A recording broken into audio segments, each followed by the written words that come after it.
ট্রেনের কামরায় যাত্রীর সাথে অভব্য আচরণ, এই অভিযোগে ঠিকাদারি সংস্থার হয়ে কাজ করা ট্রেনের এক সাফাই কর্মীর বিরুদ্ধে বৃহস্পতিবার এই ঘটনায় দিল্লি আনন্দ বিহার থেকে কামাখ্যাগামী আপ নর্থ ইস্ট এক্সপ্রেসের একটি বাতানুকূল কামরায় জলপাইগুড়ি রোড স্টেশনের আরপিএফ এর পক্ষ থেকে জানানো হয়েছে আসামের রঙ্গিয়ার বাসিন্দা অভিযুক্ত ইনজামুল হক নামে এই কর্মীর বিরুদ্ধে রেলের নির্দিষ্ট ধারায় মামলা দায়ের করা হয়েছে। আরপিএফ সূত্রে খবর, দিন ট্রেনের 3 টায়ার বাতানুকূল কামরায় সাফাইয়ের কাজ করছিলেন কর্মী ইনজামুল হক। অভিযোগ, কামরায় থাকা যাত্রী দিল্লির বাসিন্দা নন্দিনী সিং এর সাথে কোনো এক বিষয় নিয়ে বচসা হয়। এরপরেই ওই কর্মী নন্দিনী সিং এর সাথে অভব্য আচরণ করেন, যা ওই যাত্রী অনলাইনে আরপিএফ এর কাছে অভিযোগ দায়ের করেন।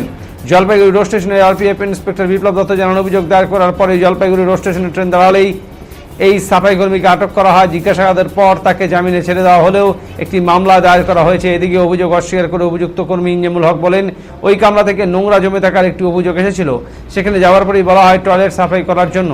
এরপর ফ্লোর সাফাইয়ের সময় ওই মহিলা জুতো এদিক থেকে অন্যদিকে চলে যায়, জানিয়ে এই মহিলা অভিযোগ করেন। বিষয়টি তাদের সুপারভাইজারকে জানিয়েছেন বলে বক্তব্য এই সাফাই কর্মীর।